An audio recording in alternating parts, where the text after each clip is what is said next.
All right, everyone. 1 minute to go. Are you ready? The engines sound like they're ready to go. Are you all set? 3, 2, 1, go!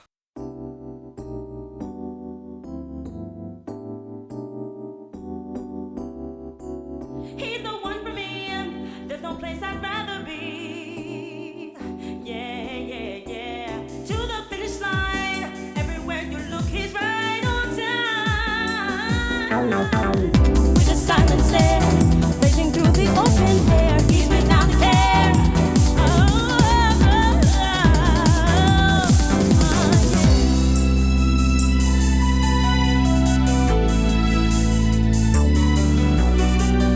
Everywhere you look, he's right on time. Moving to the beat. Can you feel the heat when the tires hit the street? Riiiiidge Racer! Hello and welcome to the latest episode of the Electronic Eggstra podcast. Joining me to talk about Riiiiidge Racer is Martin Hinson. Hello, Chris. Nice to be here and looking forward to talking about Riiiiidge Racer. Give it some enthusiasm, man. Riiiiidge Racer. Oh, I don't know if I can. I just can't do it. I can't bring myself down to Kaz's level. I mean, that was embarrassing, wasn't it? It was pretty embarrassing. It was probably the low point of the series. Yeah. Very, very true. Yeah, one of the high points of game wise, but certainly of the announcements, it was terrible. It was pretty bad, and the fact that no one really cared sort of, I think, sealed the fate of Ridge Racer as well. I think Namco they're going, oh Jesus, no one cares. No, So no, absolutely. we do. It's just don't do it in America. They don't care. It's fine. It's fine over here. But yes, so we're going to talk about the checkered history of the Ridge Racer series, which we've not had a new game in the series since 2016.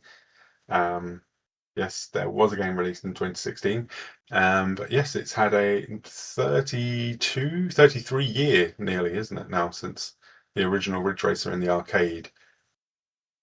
So So first of all, we started off with Ridge Racer in the arcade, then Ridge Racer 2 in 1994, and yeah, so we're probably going to just go through some of these games together.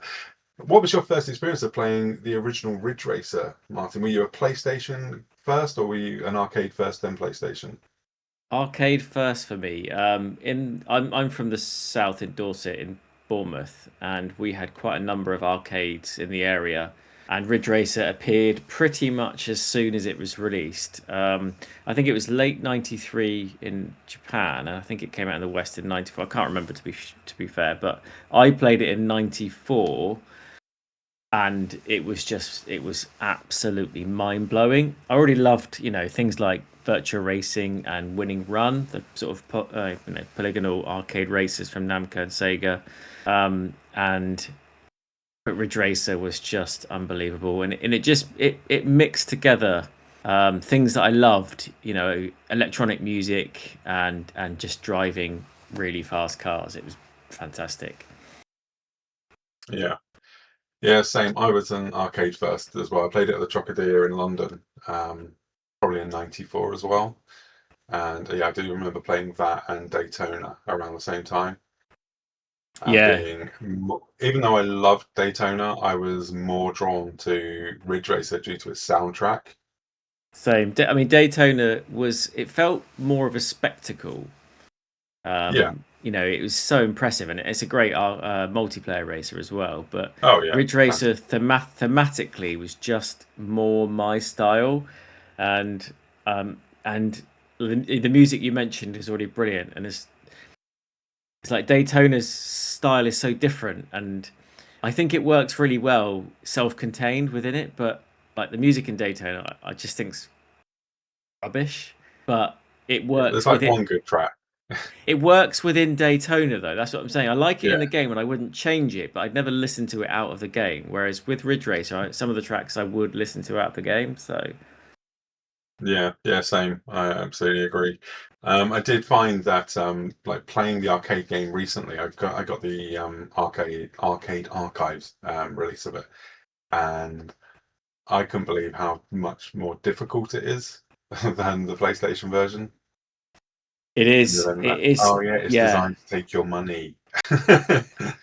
it is. But it's arcade games back then. Obviously, we know obviously about the proverbial coin munches and all that, which I always Mm, felt is a little bit unfair because a lot of arcade games have controllable switches for difficulty, so it's as yeah, much down to the operator and that. But Ridge Racer, it's just it's a game where arcade races didn't mean what they mean now. So back then they were challenging. They were high skill ceilings, and you could get really good at them.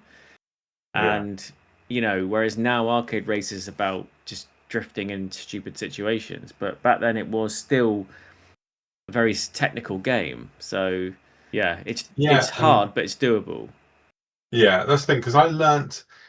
So moving jumping forward to the PlayStation version, I when I was able to get through the all three courses of it without ever touching the brake and just have an accelerator on by knowing the corners. And you go, right, if I go in at this angle, at this angle, at this angle, I know that I'm never going to need to touch the brake. And there's some of the corners where you can actually like drive up into the corner and take it by going up onto the verge of it and then going round. Um, and yeah, it was just learning it like that was just like, oh my god, this is amazing. But I tried doing the exact same thing in the arcade archives release, and I'm like, oh, I can't do it. I know it's probably the fact there's double the frame rate, which probably helps. Do you know what I think? You go back to the day again as well. Everything was chasing. It's arcade perfect. It's arcade perfect. Oh, SNES Street Fighter is arcade perfect. Well, actually, it's not. Ridge No, Racer was the same when it came to PlayStation. Oh, this is arcade perfect, and it's not only is it not arcade perfect in the fact that it's half the resolution, half the frame rate. It doesn't play the same as well. It's it does almost feel a different like game now. it's a different game, and Yeah, the fundamentals are there, the feeling is there, and it's not a better or worse game. I love the PlayStation version so much, but it does feel different in the way you approach certain things and the way the drifting works. And I think the drifting works very differently in the arcade, and you can sort of drift without using the brake accelerate mechanic or the lift off accelerate mechanic. It's more progressive in the arcade, probably yeah, down to the fact that it's got a steering wheel. Um, so they've deliberately tuned it because most people are going to be using the digital controller, rather than like a Negicon.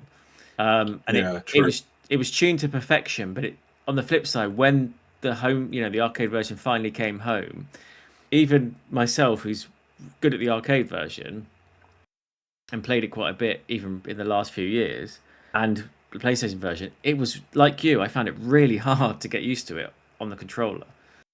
Yeah, I think if I was playing it on a steering wheel, it'd probably be a lot better and finding it a lot easier just to be able to get that muscle memory back from playing it so much in the arcade. But yeah, it's so much more difficult to play on a pad because it's just not designed for the pad, is it? Whereas the console version is designed for a pad. Yeah, and they didn't do the best version or they didn't do the best conversion in terms of the stock controls. So you can obviously, I'm sure you're aware, you can adjust the rotation, which affects Mm, the sensitivity. But they should have, by default, it's very twitchy, like playing on an emulator, and it yeah, just actually feels bad. So that was a bit of a shame that the way Hamster didn't quite get that right. But you can make it play really well, as you know, but it takes a lot of tweaking and it does. not easy. No, no. So, but yeah, I mean, for me, playing Ridge Racer, I've been playing the original on PS5 because they released that recently on PSN on the store, which is obviously PlayStation game 00001, as it's the very first PlayStation game. And yeah, I was surprised by how much I still know every single corner on that game. And I found when I was playing it though, I was realizing that you're not racing the other drivers at all. You're literally racing the track. Yeah, The other drivers are just there. You're literally, it's you against the track. There's nothing else in that game, really. it's you and there's one other car, isn't there? So it's Yeah, by default it's the yellow car. It's the yellow Solvalo, I think. that's And it. that one will challenge you, but the other cars are just drones, and Yeah, they don't provide any challenge at all. And it's the same with Wipeout. Really, they're both. The first two Wipeout games are both drone. You'll generally, if you race the same, you'll generally pass the cars at the same places each time. yeah. And yeah, it's all about mastery of the track, and one track on pretty much basically one track in a number of configurations. And it's for me, it's the greatest track in racing game history. It's just perfect. It's got everything in it, and It's I've been raced it. designed to a Yeah, T. yeah, Yeah. and I've raced it. I'd love to know how many laps I've done of the original Ridge Racer track over the last 32, 33 years, including its later variants from later games, but it's too many. And it just never ever gets, for me, it never gets boring. It's timeless. Oh, same. I could just constantly play that over and over and just love it. All three variations of it, and then the reverse as well. Mm. It's like, yeah. Oh, I just adore playing those tracks. Even on the N64 version, I will still Yeah, play that track. but not the DS version, which we'll come to later. Yeah, let's never talk about that. We have to though. But yeah, so in 1994, Ridge Racer 2 came out in the arcades. Now this one I cannot talk to because I never saw a machine ever of this. I did in the same place. It was called it was in Tower Park. It was called Slots. It was either Slots or Mega Bowl, one of the two. But they had a Ridge Racer 2. And I only actually played it once. It's basically the same game with a two-player mode. Yeah, And so it's just as fantastic with two players. I think the one thing about Ridge Racer 2 that sticks in my mind, and the first game as well, but it felt worse with Ridge Racer 2 from what I can remember. Now I haven't played Ridge Racer 2 since it came out, so correct my memory, but it's the commentator just shouting that someone's right on your tail over and over and over and over again, and it drove me insane.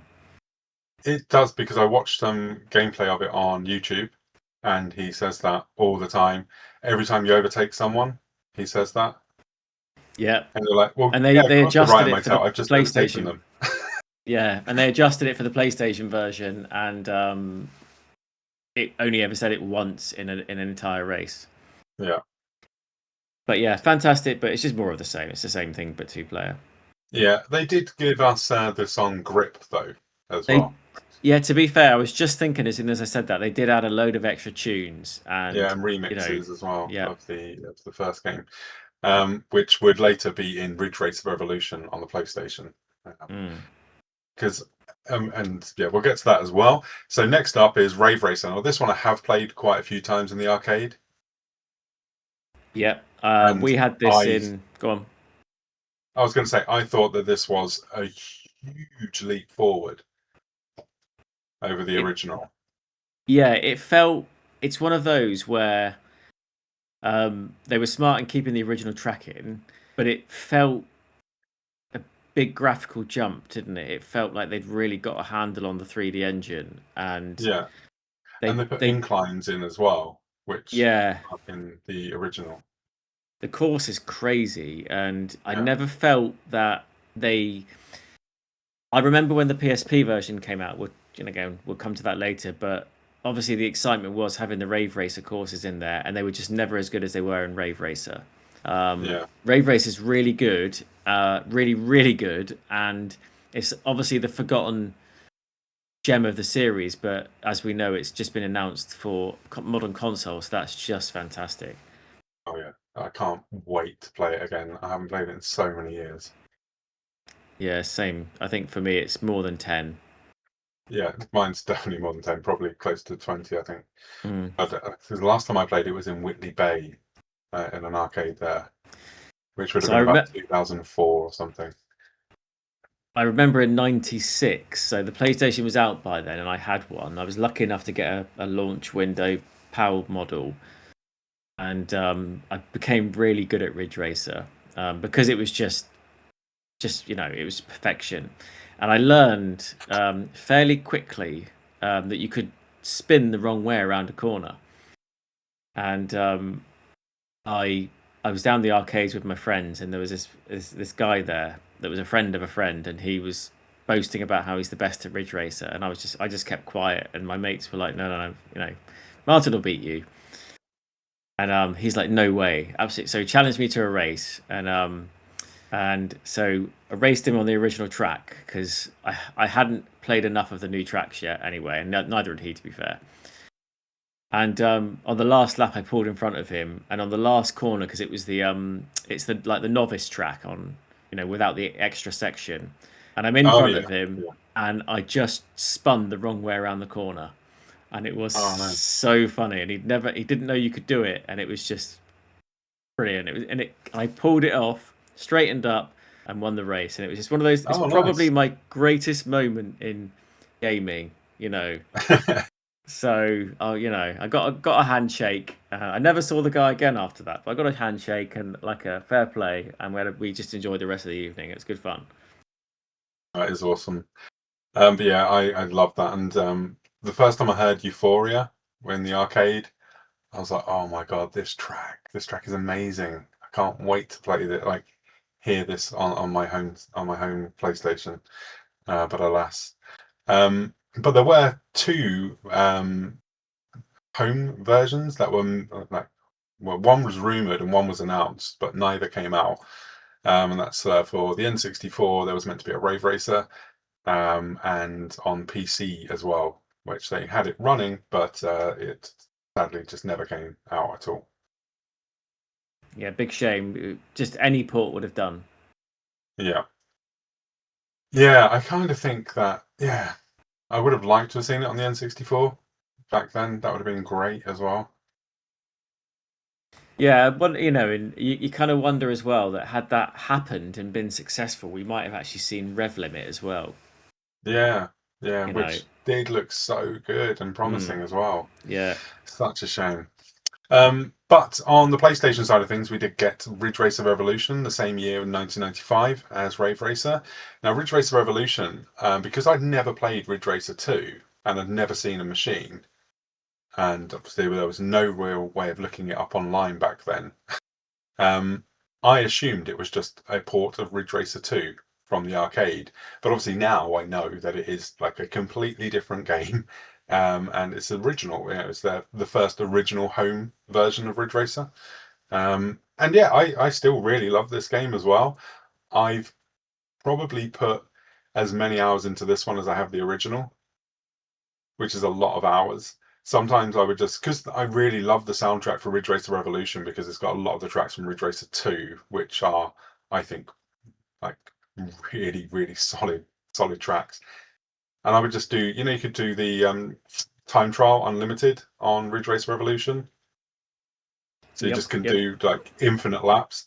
I once sat and played for about 4 hours straight, just listening to different tracks. Love it. That's cool. To be fair, that's dedication as So well. so good, and it's just fun just doing those courses in time trial. It's a really good game, and I love the vibe of this one as well. It took you out of the city and put you at the beach basically. Yeah, that first track as well was actually a demo disc on the PlayStation Magazine. That's when I first played it, and and it had Grip. I think Grip was the song as well Yeah, in the demo. So it just had such a vibe to it, sunset vibes along the beach, and it was so different to. It was the same, but very, very different. yeah, and also it introduced the multiplayer for having the sort of LAN capabilities of hooking up two PlayStations and two TVs. Link cable. That's it. Yeah, Yeah, the link cable. And do you know what? It's the one game that I never managed to do it with, and of course, it contained the original track in the link up mode as it well. did. Yeah, Yeah. So it was it's a shame that I didn't get to do it, but and I still haven't done it to this day, and I need to find a way to actually just, experience that once. Yeah, I did it a couple of times as a kid at college. I think it's a man really because we were like 18, I guess. No, we weren't. We were 16 when we played it, and yeah, he had it. Jack was his name. We used to go around. I used to bring my PlayStation around to his because he had multiple televisions at his place, so we could just move one television into another room and do some LAN on that, well, link up play. And I played it a few times with him. It was really good. Um, it is really good, and it's just amazing to sort of see it running in that way. Like you're in an arcade with the two monitors and things. It's absolutely brilliant. I really love it. One thing we didn't mention with the first Ridge Racer is that the game loads into the PlayStation memory. So It you're does, not yeah. playing it off the disc. So you can, if you wanted to be a heathen, you could put your own music CD in and listen to Radiohead, like I did a few times um, back in the day. But I did on it. Ridge Racer, yeah, Go sorry. on. No, so I did it a few times, but obviously I'd put in things like Prodigy because it was the same type of music, especially the first era Yeah, of Prodigy. It was, yeah, so it suited. Yeah, yeah, it was great. yeah, I did it. I did it a few times with that, but I didn't. But mostly, I think it was when I was going through a depressing phase of listening to Radiohead a lot, just like singing, Well, crying, and playing Ridge we've all Racer. been there. Everyone that lived through the 90s has been through a Radiohead phase at least once. It's Yeah, mandatory. It's you can't say you've lived in the 90s if you haven't done it. no, and they always get you. When you're at your lowest point as well, your lowest ebb. Radiohead are there to try and like put the final nail in.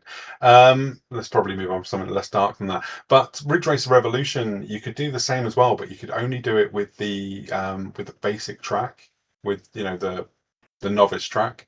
No, what you had to do is you had to change the track, load the track, and then come back out to the menu and it stays in memory. Oh, I didn't know that. Every time I tried it, I was like, oh, I can only do novice. No, you can do it on all three, but you have to change it and load it in the game first and then come back out. So if you're going to do it, Uh, just don't do it with Radiohead, we'll be fine. yeah, no, this was in a bit of a lighter point in my life. So yeah, I was listening to much better stuff. I think what was I listening to by then? I can't remember. It doesn't matter. That's by the by. But yes, Ridge Racer Revolution I thought was absolutely brilliant. A really worthy sequel to Ridge Yeah, Racer. I think it's kind of, I want to say, and I don't like throwing these terms around, but I want to say it's a little bit underrated. Oh, it's definitely underrated. Because People marked it down for being too similar to the first one. I'm like, it's completely different. And yeah, and it's like it looks like the first game. Obviously, it's got a lot of similar textures. They've reused all the cars, etc. But every track is completely different. It's got all new Yeah, music. It's got the original music, but it's also actually no, it's got new music and remixes of the original music. yeah, And it's actually got loads of content. It's got the mini cars version. It's got the mirror yeah. modes. It's got all the same, the four Got the tracks and loop the reverse play as options as well. well. There's loads you can do in it, and I think it's a great game, and I also think it's one of the most frustrating video games of all time because it's so hard. It's really really hard. And again, I touched on it earlier about arcade racers, and nowadays when people think of arcade racers, it's like arcade obviously came from the arcades, which is what Ridge Racer originally came from, but they were sophisticated. They had physics, they had weight, and obviously even Ridge Racer Revolution that's digitally driven. It's a very difficult game. You have to be incredibly precise. You can't just drift around every corner, like by pressing a button like you can in Burnout or even Outrun 2, which I'm not saying Outrun 2 is a cakewalk or whatever, but it's the drifting mechanics are very simple Yeah. compared to something like Ridge Racer, and Revolution is a prime example of that. It's really, really hard, and you have to run perfectly to complete it, and that's what makes it so good. It's really, really gets your claws into you, and it's rewarding to beat it. Yeah, I'd say the closest game to the Ridge Racer series for me is probably Sega Rally, like the original Sega Rally. Yeah, it's another one, isn't it? Where it's on the surface, you think, oh, I always win the first race, etc. But it's hard, and Gets the really last tough after the the first last race. track is so. I mean, I find the last two tracks, but the last one especially, is so difficult. And again, the car's got real weight and real physics, and yeah, it's not sophisticated compared to modern games, but it's actually got proper handling model that if you made it into a racing game nowadays, it would still feel really advanced. I think. I think it's Oh brilliant. yeah, I agree. Like I say, when I've been playing the original Ridge Racer recently, that I feel exactly that. I'm like, this is so much better than what I'm cut. We don't really get any modern racing games often, but there's a challenge to it that isn't there with the new games. There just isn't a Agreed. challenge. Yeah. And I played Sega Rally about a year ago, the original version in the arcade, and I thought they like I love rally games, and I do like a lot of modern rally games as well. But I was like, I would kill for more games to be like this, because there Yeah. was that old school rally that came out just before Christmas, which is good. Like it's really good because it plays a lot like the Colin McRae games from the 90s. But I really want someone to do a new Sega Rally style rally game.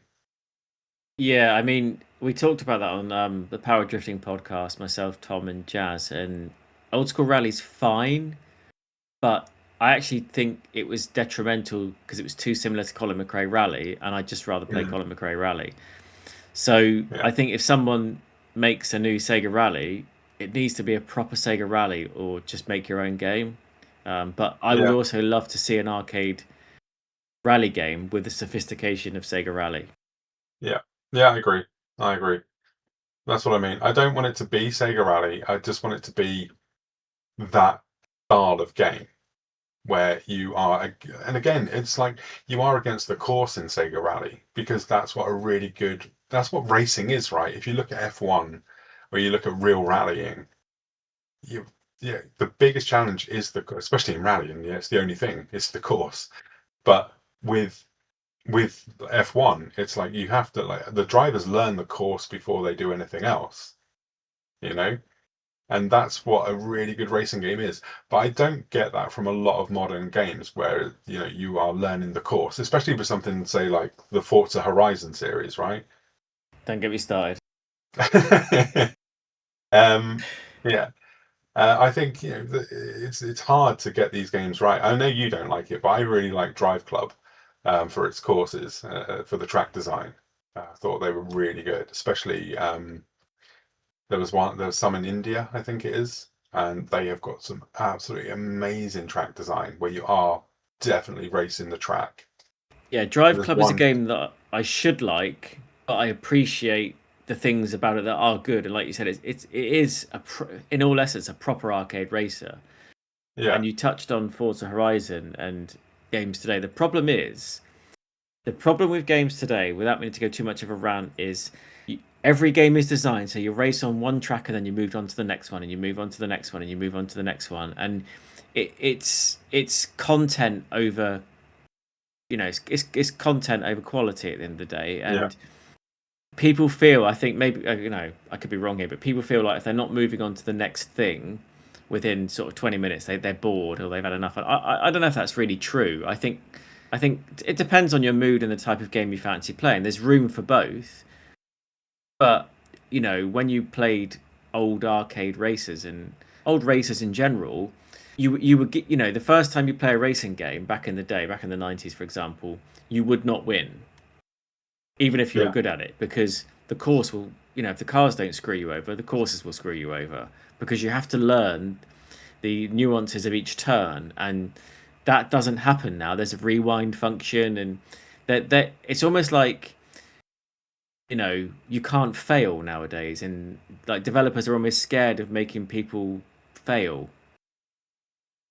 yeah, yeah, yeah. I completely agree, and that's the sort of the coldness to the modern racers, and that's why I think I have such a and I think Tom's the same, isn't he? We both have such an affinity with Drive Club, because for me that really, I didn't win the first race of playing that because I didn't know the course. And then it's like, once I knew the course, I was like, okay, now I'm getting this. And then you had the extra element that the competition, once you notched it up, the difficulty, you're like, holy shit, they're actually really fucking tough. And not just tough as in rubber banding. You're like, oh no, they're actually aggressively coming after me. Yeah, I thought that's why I think I have such an affinity with that game. Because it does have that old school arcade mentality, which just, I mean, but there's way too many courses in that game. That's my big criticism of that game, is there are way too many courses. They could have made it a lot tighter with a lot fewer courses. Sometimes less is more. Yeah, yeah. But some of them are just absolutely fucking incredible. There's some in Norway as well, which are just, I can't believe how good these bloody tracks are. It's, yeah, incredible. Anyway, we're not talking about DriveClub. I always end up bloody talking about DriveClub or something like that. Anyway, we'll move on then to 1996, and that is the launch of the first sort of, I guess it is kind of, I know, because the Ridge Racer Revolution is the first console exclusive, isn't it? But this is the third game in the series, which kind of borrows a bit of Rave Racer, and that's Rage Racer on PlayStation. See, Rage Racer, and I'm going to say it now, is the secret best game in the series. It is my absolute favourite game in the series. I adore this so much. It's only got one fault. Rage Racer has, so just to be clear, it's not my favourite. I mean, everyone knows what my favourite is, but I do, yeah. yeah. But it only has one flaw, and that's the drifting sound effect, which is quite frankly appalling. Oh, it's garbage. Yeah. But the car game, sounds shit in general, to be fair, in Rage Racer. The car sounds what? Sorry, I didn't catch. The cars sound quite shit in Rage Racer anyway. Oh, I mean, they're not great, but I do like them. But I think as a example of in tight game design, great presentation, perfect package, and like we were just saying, you get better and better and better at the game as you play it. I think Rage Racer is phenomenal. Yeah, I agree. And it's that first time, like, because you're playing it and you're just like, oh, it's Ridge Racer. And then you get that massive incline and you slow right down. And you're like, oh, this isn't Ridge Racer. This is different. And yeah, and it's just absolutely phenomenal. And the way that the track changes into, like, you know, you've got the different courses on it through different parts of Europe. So you're like, oh, is this France or is this Greece or is this Italy? You know, and it's just beautiful. And the lighting, like the really soft lighting they have on it as well, is absolutely superb. So it's not quite photorealistic. And then you have like this beautiful like hue in the nighttime as well. It's just beautiful. I love this game so much. And the soundtrack is absolutely amazing, but it's so underrepresented, the soundtrack of this game. It's got that kind of one thing again, Ridge Racer, Rave Racer, Rage Racer. It moves with the electronic music of the era, and yeah. Rage Racer is another one. It's got that little bit drum and bassy, a little bit, few sort of break beats. It's a great soundtrack, and it's got great menu music as well. The menu music is fantastic. Yeah, brilliant. It's so clean as well. Like the whole menus is what I mean when you're going about music. It's just not just the music, but the whole menu system on it is really clean and nice. And it gives, like, the other difference with this game over the others is that you can, like, you earn credits, and then you get, with those credits you can then buy cars, which is the first in the series to do that as well. Yeah, and what I like about it is you upgrade the cars as well. So Yeah. some of the cars not every car you can. The later cars become fully modded, but you can take the starter car and you can upgrade it through sort of 5 levels. And it was back then. It was exciting to see what it would look like at its next level, what performance it would have. And it was just really, really good. And you can adjust the tire grip level, so that it was the first proper introduction of grip versus drift racing, which became an actual signposted thing later in the series. And I mean, it was always there, to be fair. All the cars in the starter game of the PlayStation game had different levels of handling and stuff like that, but this was properly customizable. And also, I think my favorite thing about it is it shows how brave the 90s, well, not just the 90s, but game devs were back then. Is some of the cars were manual transmission only, Yeah. and to get the best out of the game, yeah. especially with the hills, mastering manual gears. This is where I became a manual expert, and I started using manual gears full time. And it's all down to Riiiiidge Racer, and I just thought that was a really brave shout. Oh yeah, definitely, because that was the thing when I first played it, and on that hill, and you lose all your speed, and because I wasn't driving then, I hadn't started driving. I didn't start driving for like another 2 years after this, and yeah, as soon as I realised that like when I started driving, I went back to Riiiiidge Racer, and I was like, right, I need to do this in manual to get really good times on these courses. And as soon as I moved to manual transmission, I was like, yes, this is it. And it was like I say, as soon as I started driving and I learned how to overtake people, I was like, right, okay. Not that I did anything like bad, like trying to overtake people, willy-nilly. Disclaimer. Yeah, disclaimer. I didn't start driving until 2000. So I started when I was in my early 20s. I can't remember when it was now. 2003, 2004. So I just, you don't need to be able to drive a car to use manual gears, because it can, any game can teach you to do it, but Riiiiidge Racer was the perfect one because of the how much the inclines affected the acceleration of a car uphill. I loved it. I just thought it was brilliant. Yeah, you see, none of that ever got through to me when I was playing games. So it was only, like I say, only when I started actually practically learning to drive, and I was like, okay, right, now I understand racing games a bit better.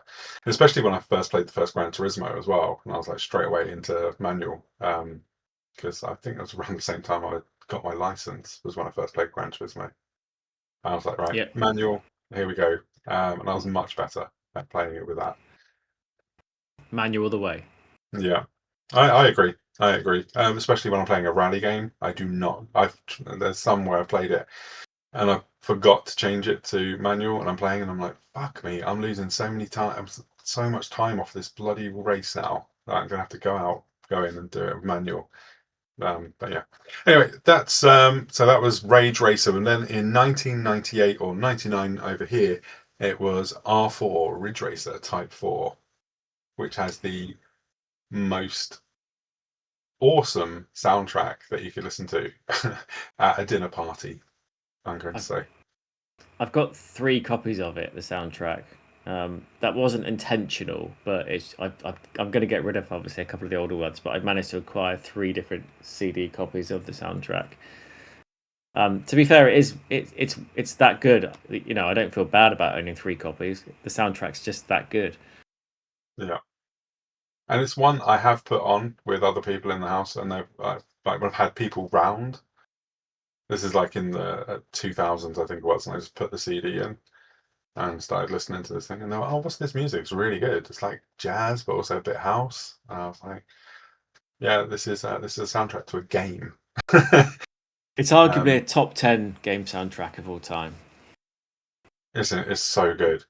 But we should probably talk about the game itself as well, though. So the Ridge Racer Type 4 is a complete shift for the series. Instead of it being just track-based, it is still track-based, but it's also, they throw in a story mode, and you select a team from the beginning. With that team, you have, is it 4 teams? 4, yeah. Yeah, and then you actually have 4 ways. You have 4 ways of playing through the game, and each one represents something different. So there are also little things that change as well within the game. So if you don't finish first all the way through the first 2 sets of the Grand Prix, you get different cars as well, but you also get a different story angle. Like you get different like not story point. What am I looking for? Like it was just dialogue, isn't it? Yeah, different the dialogue. narrative Thank you. changes. Yeah, which is really cool. Which is really, really cool. But 2 of them are kind of shit, I think. There's the Italian one and is it the French one? I don't like the stories on those. I don't remember any of the stories. They are completely irrelevant, to be honest with you. The best one is Pack Team Racing, because you got the guy who ended up killing his teammate by not by driving irresponsibly during a race, and went for the win rather than looking after his teammate. And you're like, oh yeah, it's pretty cool. Yeah. Yeah. The only one that I remember fully, but I do remember Well, thinking I didn't really gel at all with the Italian or the French stories. But yeah, it's a really cool game. It's completely unique to the series because none of the other games are like this at all. This is literally a one and done for the Ridge Racer series. well, one and done sums the game up perfectly. So, I think Ridge Racer 4 is. It has. So I got it in December '98, along with Street Fighter 03, just after Christmas. It was pretty amazing way to end the year at my friend's house. He owned an import shop, so he imported games, and I used to get them off of him at cost price, which was lovely. Still like Nice. 45 quid or something like that. I can't remember how much it cost, but lovely way to end the series. And of course, Ridge Racer 4 was astounding. You know, they clearly want inspired by Gran Turismo. It had obviously a realistic look to it with its own pastel sort of design. Loads of cars, you know, and I'm going to invert those commas, loads of cars, because it doesn't. It's, you know, it's just the same model reskinned, etc. Yeah. And it has I mean, astonishing graphics, 10 out of 10 graphics, 10 out of 10 sound, 10 out of 10 presentation, 3 out of 10 game design. It's just a disaster for me because it only has one Grand Prix, and you've got all that content, and you bolt it to one GP, and it just feels like a waste. So you never get to race the early tracks at the later speeds, and it feels so restrictive and so limited. And I love the game, but I also hate it at the same time because this should have been exceptional across all fronts. They nailed it with Rage Racer.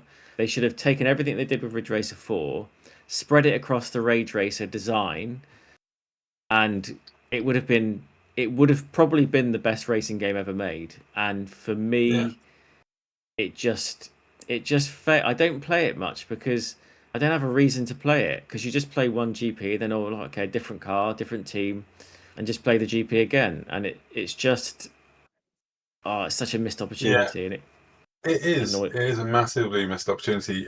You can do the single races and stuff, but it's not the same. Yeah, I would much rather they had kept the sort of the structure from Rage Racer for the campaign. But yeah, because It like you just say, like that last race was absolutely thrilling at the time. Like the first time you play it, and you're like, I wonder what other cars will be like on this track. Yeah, and that's the thing, and I have a bit of a love-hate relationship with it, as I mentioned, and I think it's the most overrated. It's one of the most overrated video games of all time because everybody says how amazing it is, but I don't think people actually really play it. I think they just listen to the music and have a one-off race. They don't actually. It's like those people that say, "Oh, I'm a retro gamer, but I don't really play retro games." It's a weird flex, but people do it, and I think Ridge Racer 4 is the perfect example of that. It's just too content light in the way it's designed. And I love again, for the very first time you play through it, brilliant. Maybe the first few times, the fireworks on the last track, etc. But that should have been something to work up to within a number of days and weeks of gameplay, that you eventually reach shooting hoops. It should have been a challenge to get there, and it just wasn't. It was easy, and it was just repetitive, and I think it annoys me because I'm so disappointed. Yeah, I think I definitely say it's a disappointment after the initial love of it, right? Because like you're saying, I had such a high playing through it that first time. I was like, oh my God, but then there's nothing else afterwards. And you're like, right, okay, what am I supposed to be doing now? And okay, I can go through it again, but it's the same races and it's the same order, everything's the same. And if Just you the think about it, story's different. finishing second to unlock a car defeats the object of what you're doing. Yeah. So anyway, so apologies for the rant, but No, the thing is, I I do think it's a really great racing game in its own right, but only if you play it once. Right, If I was to, replaying it just isn't the same. yeah, if I was to review it, I think I genuinely give it 7 out of 10. And it's like 10. Yeah, I'd settle on that because I think for me, Rage is like a 9. I don't think any of them are 10, but I think Rage is like a 9, and then I'd say Ridge 4 is probably a 7. But the others, everything else in the series, well, not everything else in the series, but up to 5, I would say are 8s. Yeah, yeah. I mean, spoiler, but yeah. But yeah, so the next game in the series though was Ridge Racer 64, which came out in 2000 on the Commodore 64. No, it didn't. It was the Nintendo 64. This was the first game not developed by Namco, and was developed by Nintendo Technology Software. Is it NTS? Was it Nintendo Software Technologies, Technology? the Wave Race Blue Is it Storm NST or people, wasn't NT? it? Yeah, it's the ones who Yeah. made Wave Race Blue Storm. Which is later. which is really good. People play it. Yes, definitely, but not the PAL version. The PAL version is an absolute bastardization of a game. Yeah, play the NTSC version. Yeah. So if that does come to Nintendo Switch Online, hopefully it'll be the NTSC version because they've been good at that, really. So They will, I'm sure. because the PAL version is just absolutely awful of Wave Racer Blue Storm. But anyway, we're talking about Ridge Racer 64 now. Ridge Racer 64 is kind of a greatest hits package of the PlayStation and arcade games, but Well, it's Ridge Racer Revolution, isn't it? And then some of its own content. some of it's their own content as well. Yeah. And the own content stuff is, I'm just going to go ahead and say, hot garbage. I mean, it's just Right. it's just not memorable, is it? The No. own content stuff. It doesn't stick in the mind. I couldn't. I've played it a lot, completed So have I. it, but I Yeah. couldn't tell you. I couldn't pick the track up and just do it. No. And they don't have the same feel as the tracks that are from Ridge Racer and Ridge Racer Revolution. It's very they don't American. feel like a ridge. Yeah, exactly. They are very American. They're very sterile, and they don't have that. What's the word I'm looking for? But when you play Ridge Racer, you have this immediate like, oh my god, I am in the zone and I'm learning this course. But with the ones from America, you just well, not America, but the ones developed by the Americans is just so dull, and you're not like, the courses just aren't challenging whatsoever. Yeah, They're it's just literally that. Yeah, so easy. it's just obviously they reskinned the original and Revolution tracks. And I mean, it's quite nice seeing it in a different skin, even though it's not as good a skin as before. No, it's like all wooded and foresty areas, isn't it, rather than the beaches. But I think it has on the flip side, it has several handling models. So you can select the Ridge Racer handling, 64 handling, Revolution handling. They're not perfect, but they're pretty good. It has loads of races in the GP mode where you can unlock cars. It does have a lot. It does a lot with what it's got. It just doesn't do it brilliantly. No, the content, there's a lot of content there, loads of content, way more than Ridge Racer Type 4. But like I say, it doesn't execute it that well. And the other thing as well, the soundtrack, I think there's like 2 good songs on there. Yeah, and I think it suffers as well, like a lot of N64 racing games of that type, where the electronic music is it's not very crisp, it's not CD quality. They've done an okay job, but it does pale in significance to, if you think as well, Ridge Racer, Rage Racer, and Revolution were all pulled off the CD, like direct audio off the CD, and it just you can feel the compression. Yeah, because the Wipeout 64 game, they stream the music through the game, don't they? So it's like it's like not pulling it from it; it's literally streaming it as you're playing it. Yeah, and even they cut it. They did it okay in 64. But they cut the songs up into loops, and then they loaded each loop in, and you can hear it if you know the songs inside out. So "Good Night Oh Lover" yeah, by Fluke is a great example. You can hear it cut, but they've done a yeah, decent and job, then all things considered. yeah, they did. I thought it was really good. But the music in Ridge Racer 64 though, like I said, I think there's Revolver and Ridge Racer. Oh, I can't remember the name of it. I It's like I couldn't even tell you. Again, it's all perfectly fine, but it yeah, doesn't stick in the mind. but I would never choose them in any other game. Like if you play like the PSP games, and you can get to choose like games from classic playlist. If Yeah, I they mean, turned up there, I would not choose them. I think yeah, and I think I think I do think it's a pretty good game. I think if you like the series, it's worth checking out if you haven't. But if it never happened, it wouldn't be the end of the world, which is a bit mean on the devs. They give it a good go. They give it their spin on Ridge Racer, but it's just all right. Yeah, It's just all right. it's okay. I'd say this is probably like a good 6 out of 10 game. I mean, yeah, I think if I was being, fair, I mean, I love 6 out of 10 games. I don't love Ridge Racer 64, but it does it does have some good stuff going for it. So I think for those that have an N64 and want to check it out, it's also on the Switch. It's on the It is Switch on service Switch as well, isn't Online. it? Yeah, So yeah, yeah. it's definitely worth a play. It's just it's not a benchmark.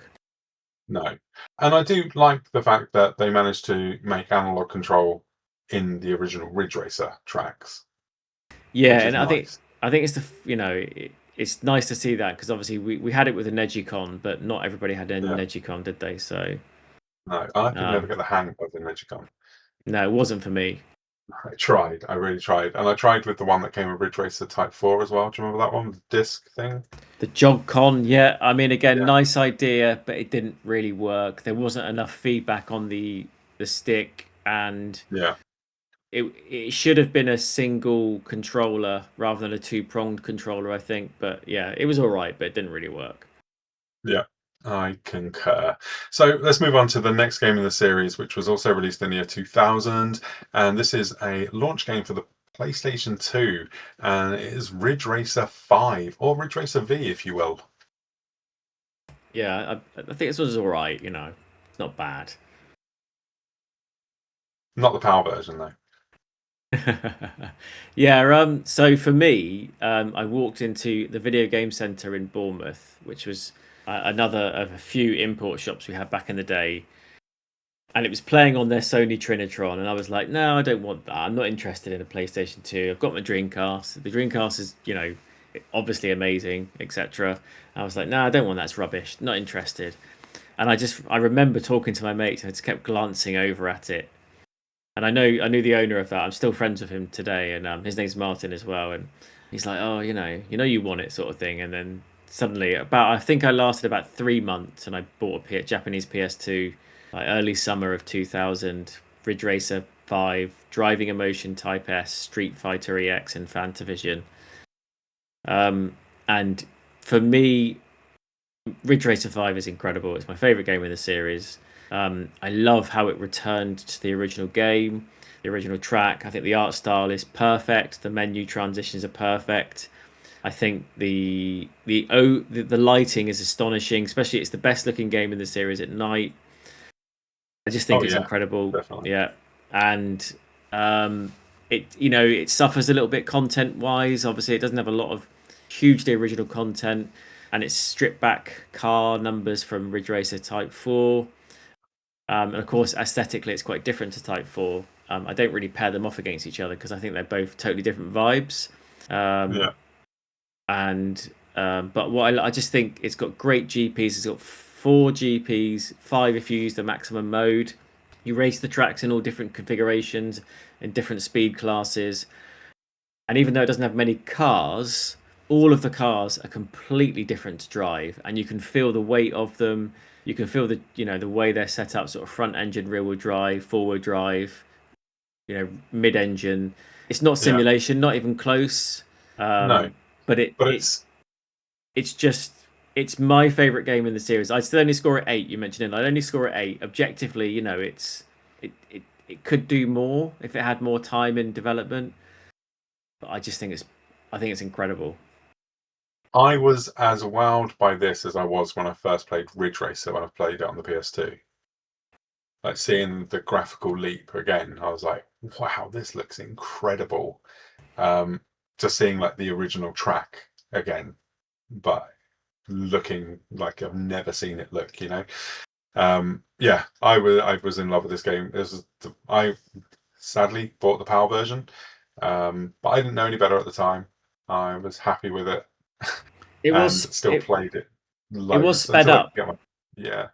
They did speed it up and match the game speed. So Yeah. they did something with it, which is better than nothing. Yeah. And like I say, I enjoyed it until I got my PS2 hacked to be able to do NTSC. Then I was like, no, I'm going to have to buy this an American copy now. And I did. I got an American copy, and I played that probably just as much as I did the PAL version. I played. Like I say, this is the reason I bought a PS2. I was such a Ridge Racer fan, and I was like, I have to get this new one. Like it looks incredible. When I saw it playing on a demo kiosk at an event in 2000, I think it was, I was at, and I was like, oh my god, I have to play this. I have to get this. And I was lucky to get one of the, because you have to do the PS2 lottery thing. So you would go to your shop, and then they would tell you whether or not you were lucky enough to get a PS2. Oh, I didn't know about that. I already had one, so sorry. Yeah, this is at launch, right? So you had to just at the UK launch, and yeah, it was an absolute ball ache. But yeah, I managed to get one. I got it with Ridge Racer 5, Tekken, which was an absolute abomination. PAL version Tekken Tag Tournament. It was horrendous. It wasn't the best. No, and I got SSX and Fantavision. I always struggled with SSX. I've got a copy of it today, now, and I'm just rubbish at it. I'm terrible at. I can't win any of the races. Yeah, I still am shit at SSX. I just can't do it. I prefer 1080. But yeah, I completely agree. I think the soundtrack's absolutely brilliant as well on this one. It's the Samurai Rockets, which is underrated soundtrack. It's got a lovely kind of breakbeat, big beat, grungy feel with a bit of a house in there as well. I think it's a great soundtrack, and it just suits the Y2K vibe. The game has perfect Y2K aesthetics. It's I think for me, Ridge Racer 5 feels so digital, and I don't mean that as in the steering. I mean it feels futuristic, even though it's not, and the presentation plays a part of that. The whole vibe of it, is a part of that.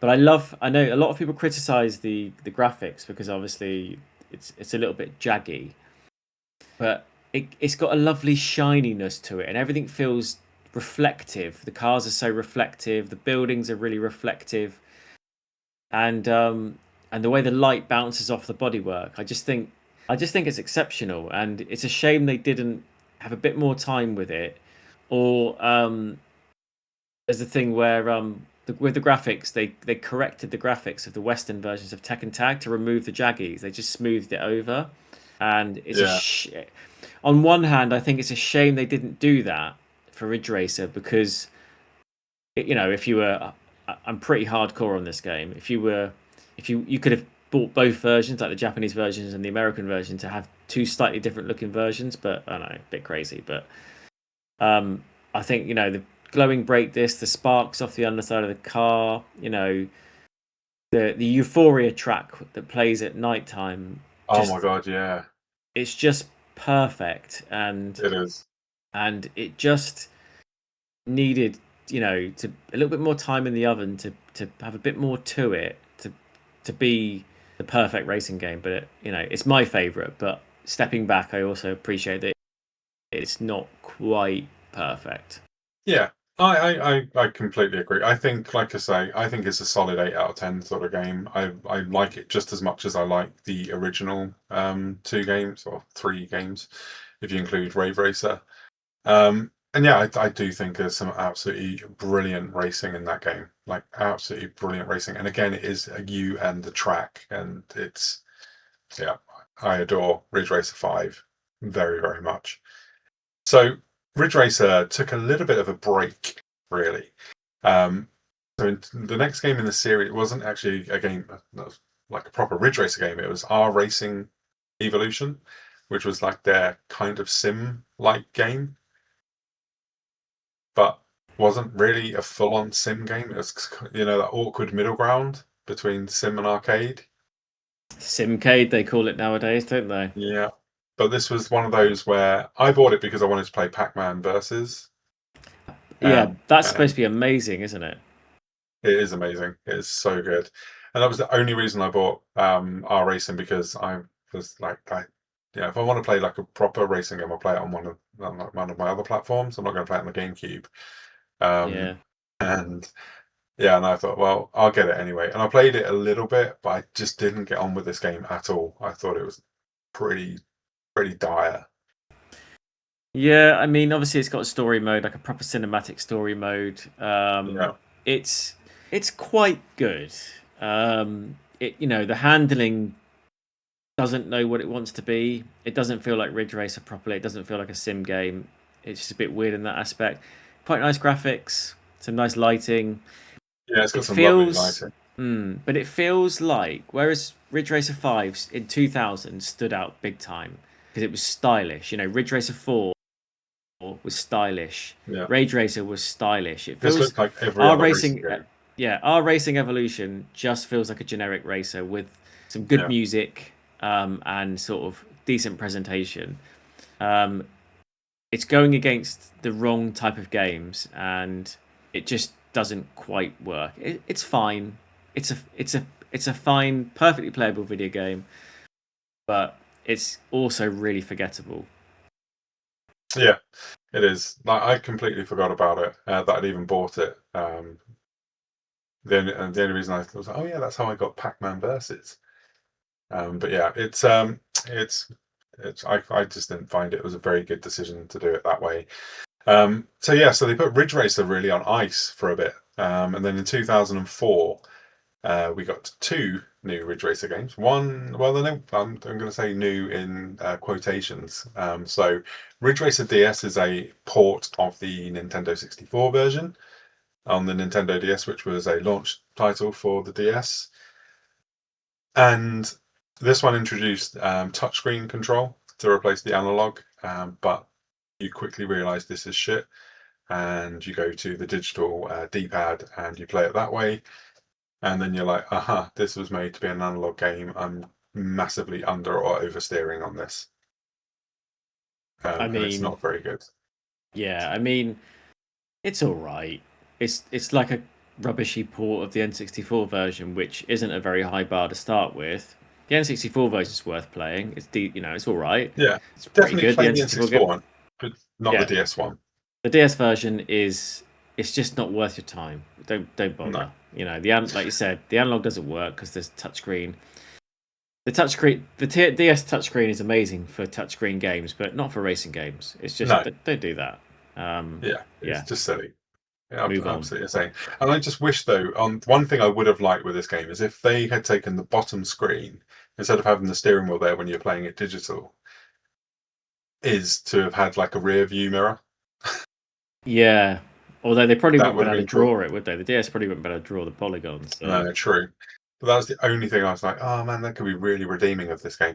But also in 2004 was the PSP release of Ridge Racer, or Ridge Racers as it's known in Japan. And I still call it Ridge Racers whenever I refer to this game, which is basically a compilation of Ridge Racer, Ridge Racer Revolution, Rage Racer, Rave Racer, and it adds something that I never use, which is the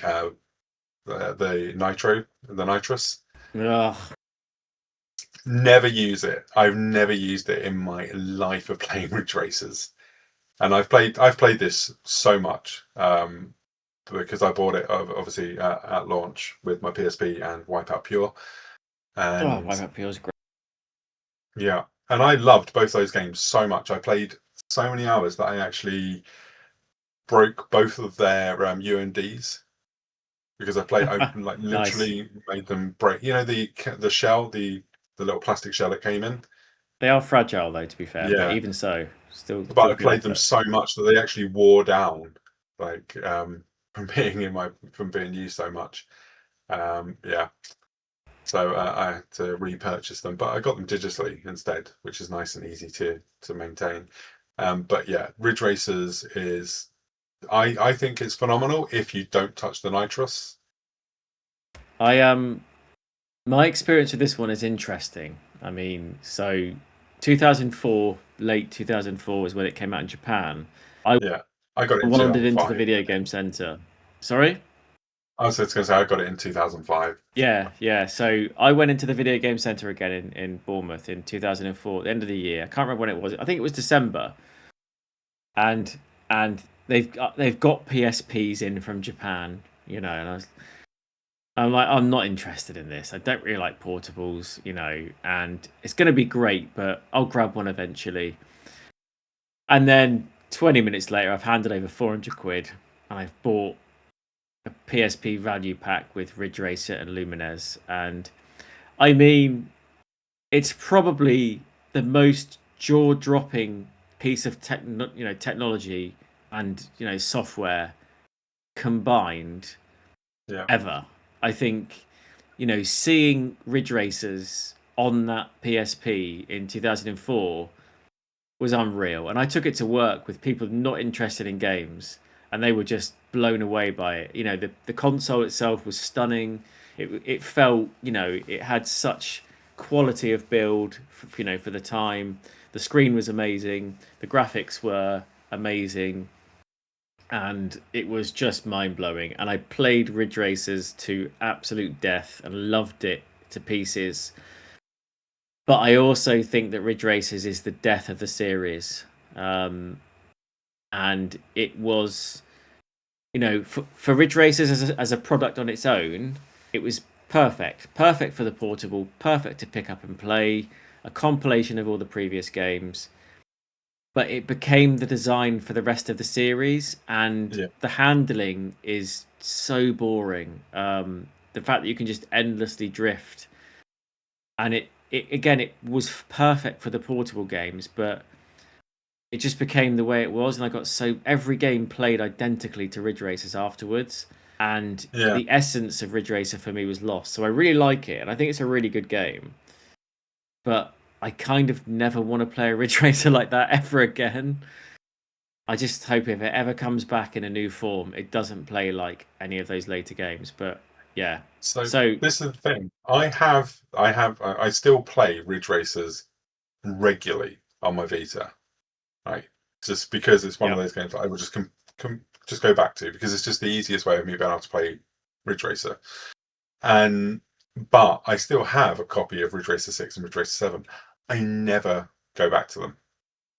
I think, so I think that's what sums it up. I mean, again, we'll come to them in a moment, but the games, Ridge Racers, it does everything it sets out to do, and it does it all really well. And in the confines of the PSP, it's perfection. It's distilled perfection of Ridge Racer. And it really reminds you of it's a portable game, because when you move it to the console, for me, it doesn't have enough to it. It doesn't have enough sophistication of the handling. It's too simple. The mechanics of it for me are too simple. Drifts are effortless, and you can go around corners at insane speeds without really much penalty. And it feels like the skill levels just changed, and it works perfectly for the portable. But I think what really hit it home for me was when it came out on the PS4 and the PS5, and I was genuinely really excited to get it. It's obviously the second one. Yeah. And when I actually played it on the big screen, I was like, wow, this feels really hollow. Yeah, I know what you mean. Yeah. So I loved it, and it got me to buy a PSP, and I played it loads, and I still think it's a great game. And I do pick it up, but if I play it, I only want to play it on the portable. Yeah, I know exactly what you mean. I'm the same. Like I can play it. I can play Ridge Racers 2 on my PlayStation Portal quite regularly, as you can stream it on that. But I can't play it on the actual PS5 itself. Like it's just not suited to a home console. It's too shallow. to be a home console game. Yeah, and and unfortunately, like I say, we did touch on it, but that's what the series became. But I think I'd recommend anybody. I think even today, Ridge Racers on a portable console is a very impressive experience and well worth playing. Yeah, I agree. I completely agree. So then we move on to 2005, and what was a launch game in America for the Xbox 360 was Ridge Racer 6. And this one I felt was just, I don't know. I enjoyed it for like an hour, and then I didn't like the tracks at all. I didn't like the way the graphics looked either. I thought it's a pretty game, but the art is not good. It's dreary, isn't it? Yeah, it looks like an early sort of 2000s PC game. Yeah, I know what you mean. Yeah, definitely. Like it doesn't look like something. It doesn't look like a Ridge Racer, if that makes sense. No, I think when we talk about the early Ridge Racers, sort of up to 5, they've all got their own style and identity, and Yeah, it's kind of lost. I do think Ridge Racer 4 has brilliant menu music. I love the menu music, and the menu music's progressive as well. So when you move through the menus, it builds up, and I think it's an all-time track. That is. The gameplay is it's good. It's ultra responsive. The cars are easy to throw around corners. It does everything right, but it's just not that interesting. And I think the third person cameras were a bit too tight to the car, if I remember rightly. Haven't played it for a little while, and the tracks they are just really close. But I play inside. I play the no, right but also I think what made Ridge Racer so good was each game, even though they were not realistic, the tracks were like tangible places. And I almost feel like having like in Ridge Racer 4, you had like 2 tracks for each location almost. Ridge Racer 5, all the tracks were built around one city, you know. Rage Yeah. Racer, all the tracks were built around one place and so on. And it gave it a sense of purpose. Whereas in Ridge Racer 6, the whole game just felt disconnected because it was just a series of tracks. And we looked It's the back same in the with Seven. day, you know, we looked back in the day of where like, oh, it's rubbish. It's got 1 track in 3 variants. But I think it almost helped the game build an identity by accident, but it worked. Yeah. Yeah, I agree. I think that there is way too much, especially with 7, because 7's like we'll just go straight on to 7 because it is pretty much an expanded version of Ridge Racer 6, and with the way that it progresses and you move through the like grid based style menus for the races, but it's all over the place. There's no coherent design within any of the tracks. Like you're saying, they are literally just here's one track, here's another track, here's another track, and they're all from different places. None of them are look anything remotely the same aesthetically, but they're just boring. I don't remember any of them. If someone said to me, name your favorite track from 6 or 7, but I wouldn't be able to tell you any of them. Yeah, and I think I think also, like I say, they recolored everything in Ridge Racer 7, and it does look a bit sort of better in inverted commas. It does have a bit more of that Ridge Racers style to it. Yeah, and they're both sort of equal games. I mean, you could argue 7 is better, but they're both kind of the same with like an expanded version of it. But I think the focus was clearly on 1080p 60, 720p 60 on the Xbox. I think the focus was on the technology rather than what was underneath the technology. Yeah. And it just feeds you endless events without any structure. Like you said, the structure's really poor. And I think that's a real shame because when you remove structure, you remove identity. Yeah. And, Ridge Racer was built around its GPs. And the PSP versions we can forgive because they were portables. They were designed to pick up and play. They're supposed to be bite-sized. But these were full console games, and they're fine to play. They are fun to play. They're exciting and they're fast, but they they just don't feel like anything, and it's a bit of a shame. Yeah, no, I completely agree. They just completely lost all feeling of the arcade for me, and by that I mean the courses. You weren't learning them because you're moving on to another one like straight away afterwards to in another part of the world, and it's just it was just it could be any arcade racing game at that point, Yeah, but it still I had a good think soundtrack. Both 6 and 7 had good soundtracks, to be fair, but not memorable, but good. yeah, agree. And I do play 7 from time to time, not 6. I haven't got a 360 anymore, but I do play 7 from time to time. And every time I play it, I enjoy it. But I only play it for about half an hour and then come back again in a few months' time. Yeah, I turned it on about a month ago. No, I didn't. I turned it on yesterday, actually. But before that, I turned it on about a month ago. But I turned it on yesterday, and I went to see if the online was still working, and there's still people playing it online. That's impressive. Fair play. Yeah, I was like, wow, this is incredible. This game's like 20 years old nearly. Yeah, that's There's still crazy. people playing it. Yeah, it's That's amazing. dedication. Yeah. So the next game in the series is Ridge Racer 3D, which was a launch game for the Nintendo 3DS. You cannot play this in 3D if you want to have any sort of a good time, because Oh, I like it in 3D. it looks good, but it runs like absolute shit in 3D. It doesn't run any better in 2D though. Really, it's 30 It frames a runs a sec. bit better. Yeah, I know, but it's 30 frames a second regardless. And I'm It is.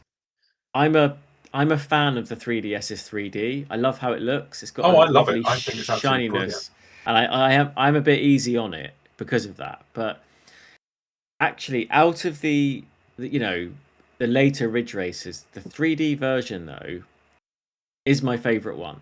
Oh yeah, I was going to say this is really really good game. It's just I cannot play it in 3D because I feel like I'm like driving through treacle. No, that's fair. Um, but then once I put it into 2D, I'm just like, yeah, this is really good, and it does feel like a Ridge Racer. And also Yeah, you've got the old classic tracks that you can choose as well. So it is good. I think that really helped ground it into the series, and I do actually like the additional tracks, and I love things like the water splash on the screen. And I tell you Yeah. what, it does have, and I do play Ridge Racer in first person, but it has a fantastic third person camera. And when you get into a full on high speed drift, the camera sort of drops quite low to the side of the car, and I think it gives it great style.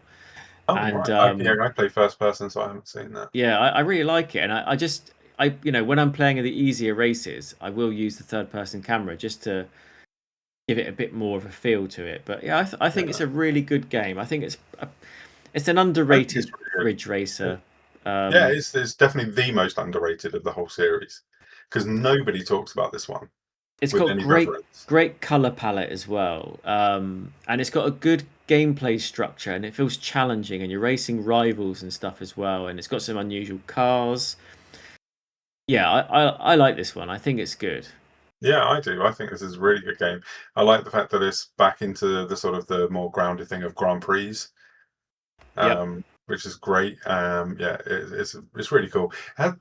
It did have some Street Pass duels as well, back when Street Pass was on, which was I never quite got cool. yeah, I never got into Street Pass, so I never tried it, but I know a lot of people love Street Pass, so that's pretty cool. Yeah, I took my 3DS with me to a show, one of those. Well, I think it was EGX in London, and I turned on Ridge Racer.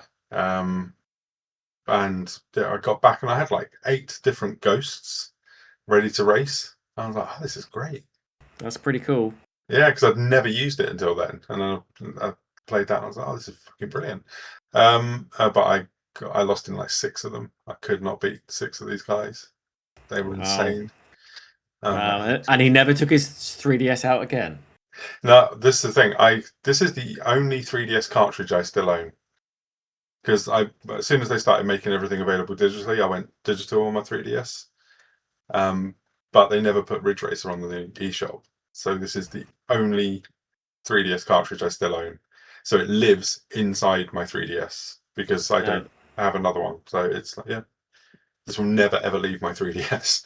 Well, that's nice. I've still got my copy as well, and I won't lie to you though, I could never complete the final challenge. I just couldn't do it. But I had fun getting there. It's hard. I really like the steering as well with the circle pad. I'm just going to go say I think it's really nicely done on that little pad that they've got. It works well, yeah. Yeah, it is really cool, and I like the you know when you've got the 3DS icons when you go onto the home screen. Yep. I really like the Ridge Racer one because it's got like the car in the box sort of thing. It's Yeah, really it looks cool. good. I Yeah, think I really like it. the only downside of it is I don't like the box art on the actual box art Yeah, itself. the box art's though. absolutely terrible. Very American-y. It's like a Mustang or something, isn't it? Yeah, I yeah, like the box art's Mustang. shit. I like Mustangs, but they're not Ridge Racer-y. No, no, not at all. And it's crap for all three regions, though, isn't it? Like it's not just like one region has shit box art like happened in the old days. It was like no, all three of these are shit. Yep, all three are rubbish. Yeah. So yeah, so I thoroughly recommend if you want to track down that, do so. I think the game's like a £5 on cartridge, so it's not exactly expensive. It is worth it. It is really, really good. It's one of the best Ridge Racers of the last 20 years. I know that's a low bar. But Yeah, it's a middling bar. Let's call it a middling bar because they are good games. They're just not as good as the first era. And like I said, Ridge Racer for me is 2 eras. Up to 5 is the first era, and then PSP onwards is the second era. And the first era was full of brilliance, and the second era is it's pretty good, but I can take it or leave it. Yeah. I was cold to the second era, whereas the first era I was absolutely red hot on. But the next one then is just called Ridge Racer and was released in 2011, 2012 over here, and that is the Vita launch title developed by Celius, which was a company that was owned by both Namco and Sony. This is utter shit. Yeah, it's terrible. I mean, it's a disgrace to the Ridge Racer name. Not only that, a disgrace to how they released it with such little content. I think it's shameful. And it runs like crap as well. Yeah, it doesn't even hit 30. Like it's freaking terrible. And it's trying to do. It's got a lot of the the 360 and the PS3 tracks in it. But you have to buy those separately anyway, because you get like 3 base tracks when you buy the game, and then everything else is piecemealed into these different DLCs. They did do the Hornet from Daytona as a DLC car. I mean, the only good thing. But who wants that in a Ridge Racer game? No, but it's the only good thing about the game. Like, and that's the mad thing. I mean, it was the height, wasn't it, of the grabbing as much money possible, the EA, online pass era of video games, and it was just so bad. Yeah, they literally just released a demo basically, and then said, right, if you want the game, but then even then there is no real content to it because all you can do is single races.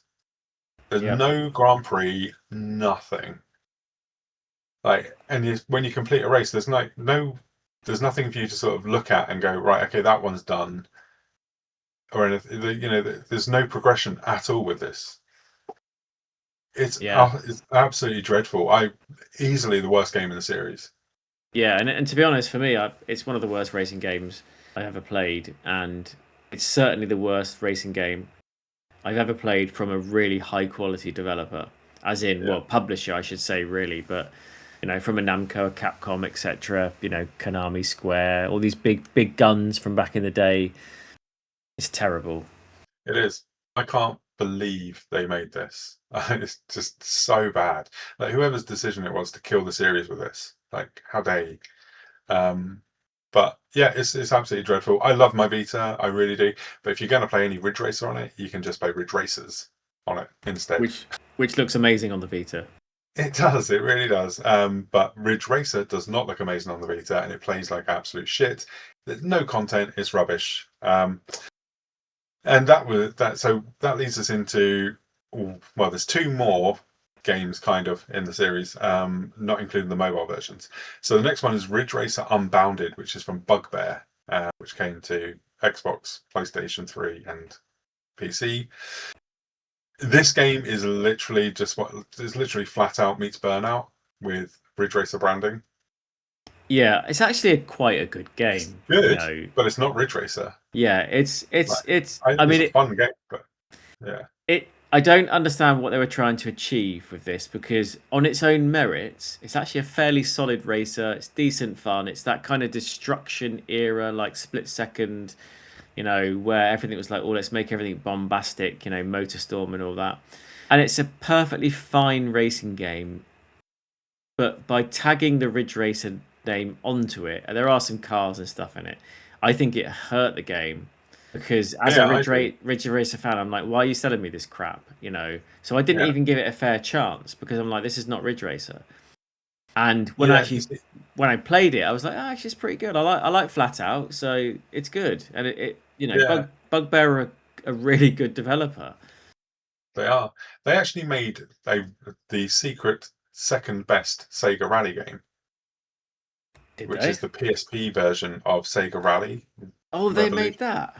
Yeah, and the PSP version's different to the home console ones. It's actually really good and is way more like the original Sega Rally than it is the one that came out on 360 PS3. Yeah, I love that game. I didn't realise it was made by them, so fantastic. Yeah, Bugbear were the developers of that one. They really understood the source material for that. But anyway, Bugbear, I really like them, like I say, from the Sega Rally game, and I really like them from Flat Out. So I gave this game a chance, despite being a huge Ridge Racer fan, and my initial disgust at seeing this being announced. And I played it, and I was like, this is actually really quite good. I really enjoy this, but I was cold to it because of the Ridge Racer name.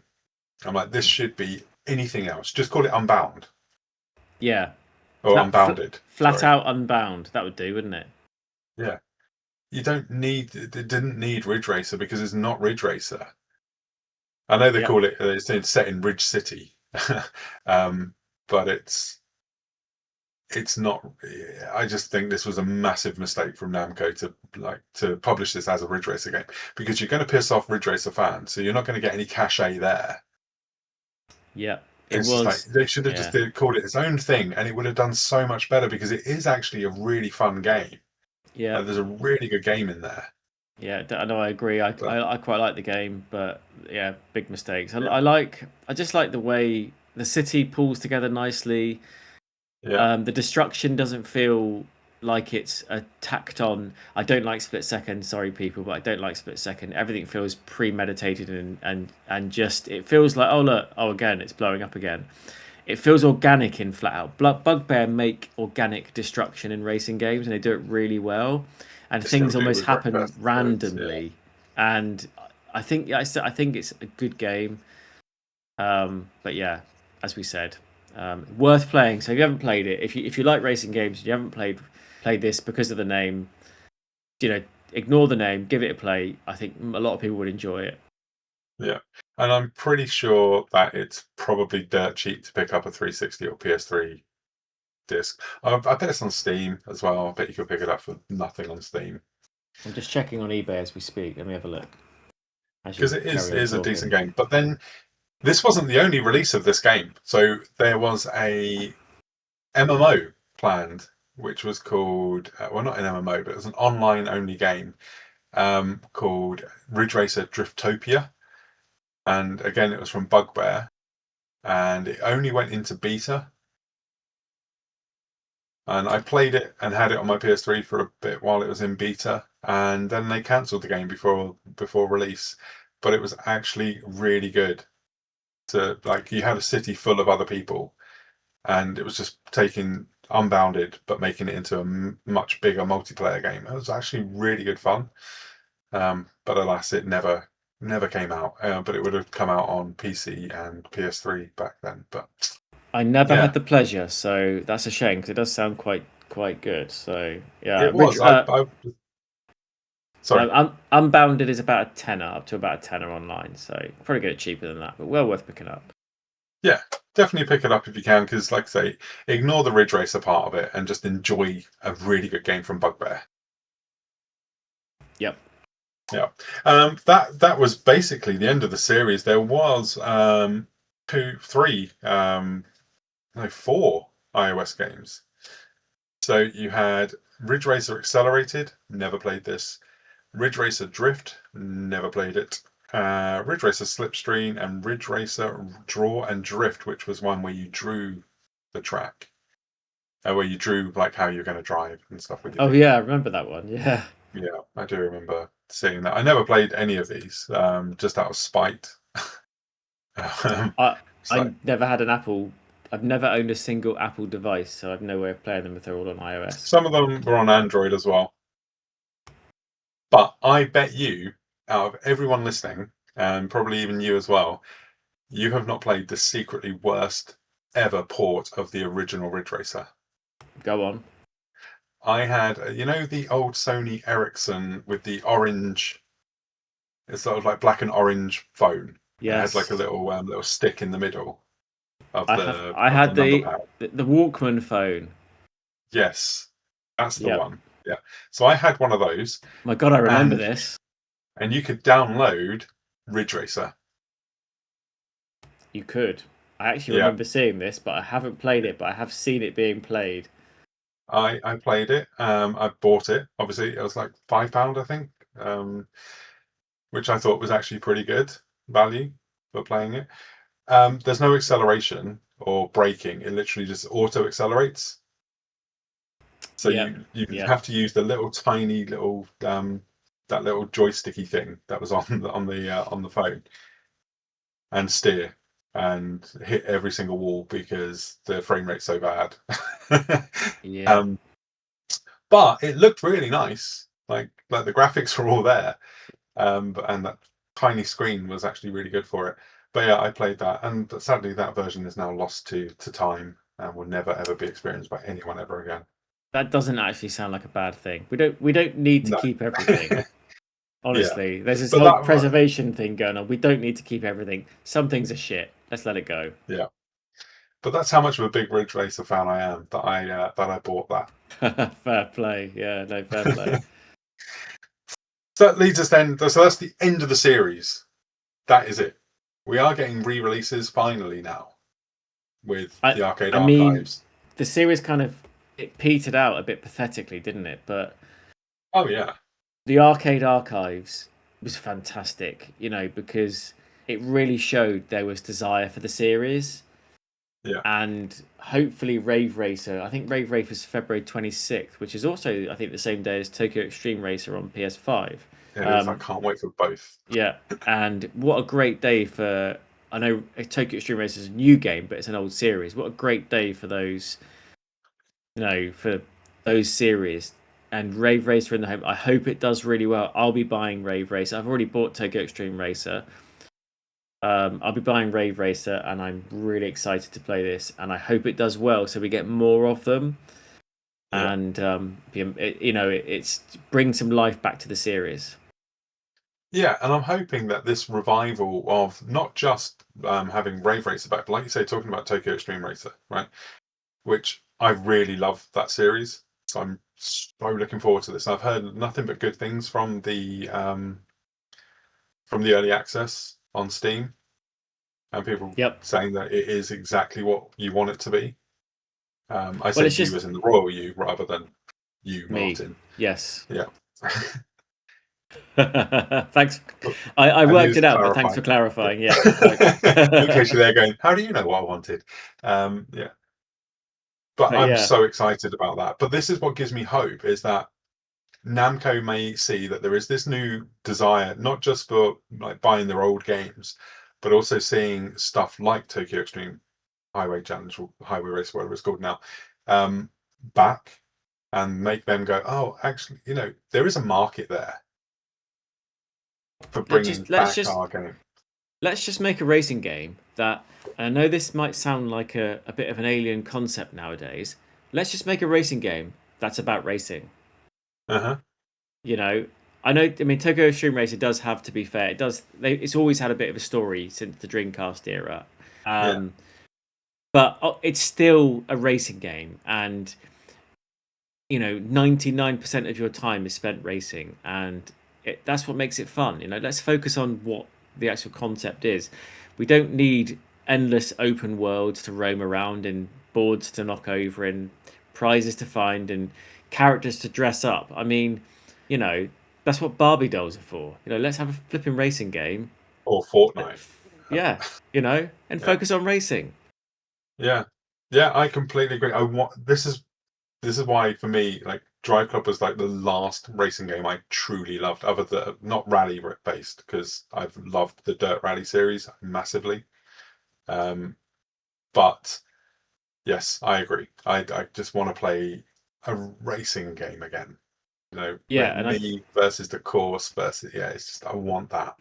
And Tokyo Extreme Racer, I think so many people, it's been received really well because it's just a racing game. It does have, like I said, it does have some story beats to it as well, but they're all sort of light-hearted in the background. They enhance the experience rather than drive it. And people, lots of people that I've seen feedback from the early access, it's full game on Steam now as well, but it's been almost universally positive.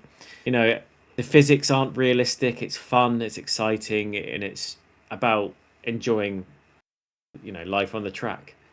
Yeah, I've like I said, I was a big fan of the series, so I'm very much looking forward to this one. I've already pre-ordered it, like you, on PlayStation, so I'm very hyped playing this one. Yeah, me too. It's just Tokyo Extreme Racer now, isn't it? That's what it's called now, rather than Highway. It is, yeah. That's it, yeah. And it's at a good price as well, like under 40 quid. I did import a Japanese physical copy because I own every game in the series on Japanese and American because I'm just that much of a sadist. But I had to have a physical copy of this, so mine will be on its way. It's on its way when it's posted. It'll be a couple of weeks late, I think, but well worth the wait. I think it plays in English as well, so happy days. Oh, that'll be good. No, like I say, I'm really, really excited for this. Like I said, I pre-ordered it as soon as it was available for pre-order. Yeah, that's happening. So yeah, I cannot wait to play that one. So yeah, I think that basically covers everything really, because I was going to ask you what your favourite game was, but we've already gone through that. We kind of touched on the future of it as well with that comment, with those comments there. So yeah, I think that pretty much sums us up really. Other than, okay, favourite song from the series? I've picked out a few. So from the original Ridge Racer, so back in the day, I loved Rare Hero, in particular, and Rhythm Shift. I mean, they're all good tracks, but my actual favorite track from Ridge Racer is Ridge Racer, and It's like absolutely brilliant. It's timeless. It's a bit easy listening almost, and I just think I love it. I think it's the best track on the album, and on the soundtrack, and so that one there. I've picked out Rage Racer, and I think Silver Stream is absolute perfection. It is it's a lovely little bit of sort of 90s breakbeat drum, like jungle sort of breakbeat, slow paced, very atmospheric. So I love that tune. R4, I mean, you can't really fault any of the tracks from R4, but Quiet Curves, I think, is just astonishing. That's my second favorite. It's just the piano. It's just like, it's beautiful. What is going on when you're drifting, at 150 mile an hour with this piano just, going for it in the background? Fantastic. Love that. Ridge Racer 5. I love. Again, I think the soundtrack's a little underrated. Samurai Rocket, you've mentioned already, is a banging tune. Euphoria, I love, especially at night. But my favorite track is Paris. I think Paris is amazing. It's got a lovely kind of just a real Sunday early evening vibe to it. It's a bit Ibiza, that one. Yeah. Love that. And I've picked out two more. Ridge Racer's Disco Ball is just banging. Oh, that's really good. Yeah. And it's the first track that plays when you play the game for the first time. And it's like, it's almost like they just knew that this is the perfect introduction. And yeah, amazing. And Ridge Racer 6, Radiance, is just that's absolutely brilliant banger. So those there are plenty of others, but those are my absolute highlights. What about yourself? Well, pretty much all of the ones you say, but I'm gonna also throw in Naked Glow from Ridge Racer Type 4. Yeah, that's amazing as well. Yeah, I So mean, yeah, good. Yeah, I can listen to that all the time, but that's the only extra one I'll put in because you said the others that I liked. Euphoria, what I loved when I played Ridge Racer 5 for the first time was hearing Euphoria and being like, oh it my god, this is like a secret rave racer.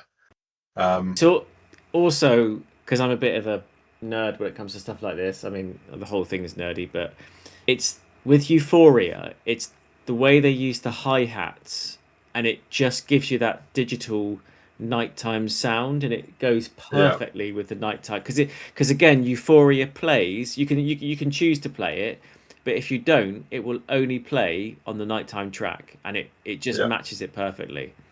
Yeah, and that's what I mean about it being like Rave Racer. It's like because when you play the night tracks and Euphoria's on in Rave Racer, it's like, oh my god, this is gaming heaven. And then when you Yeah, play it in Ridge Racer 5, you're like, oh my, this yeah. is exactly what I was feeling in the arcade. It works in It's so both. good. I think one Yeah. thing left to say from me, I think, is if Ridge Racer does come back ever, there's one hard and fast rule is that it cannot have a licensed soundtrack. No, no, it Do has to not. be in-house Yeah, stuff. I don't mind licensed cars, even though I Yeah. like the cars in a lot of the Ridge Racer games. Licensed cars don't bother me because I love cars anyway. But the soundtrack is the essence of Ridge Racer, so that must never be lost. Yeah. I absolutely 100% agree. And it should always be back to course based rather than like a few courses, keep it tight, but not going mad with the courses. Yeah, And like I say, have lots of variations of a big city. Like, because I mean, this is the thing, right? You could have an open world hub, right? But not as part of the main game. Not as part of the main game. I'm not going to say that. But it could just be something where, like, if you're online, you could just have everyone inside playing is in this online city, right? Driving around. yeah, not But against then that. all forces are based in the city and they're all sort of going off into different directions of the city, but they all have to be pretty fucking tight. But yeah, that's how I would do it. Sounds good. Yeah, but not an open world game. Like I've never an open world game. I've actually designed the next Ridge Racer game, but I've never told anyone. I'm never going to because I don't want someone to steal my idea. But I'm quietly confident if Namco gave me the chance. If anyone from Namco is listening, give me the chance, and I'll make a perfect Ridge Racer game for you. I mean, I won't be able to do it because I can't program, but I'll make everybody else do it. You know, like a I'll be I like the can direct. program. I'll be the director. So, but oh yeah. I've had it in my head for 15 years. And I've written it all down. I should have sent it off to someone, but who knows? Maybe one day. Hopefully it comes back. That's all I care about. Is it coming back and getting some sort of relevance again? Yes, that'd be lovely, wouldn't it? Be great. That would be great. So yeah, thank you very much for joining me, Martin. It's been an absolute pleasure. No problem. Enjoyed it very much. Thanks for having me on. And thank you everyone for listening. And I just want to apologise for the fact that we didn't have an episode for 2 weeks, and that was because I was ill for a week of that, and then I was just really, really busy with life for the other week. So that is on me. But yes, we'll be having another normal episode next, and the next extra will be Resident Evil, and hopefully another capsule episode as well. So thank you very much for listening, and take care, everyone.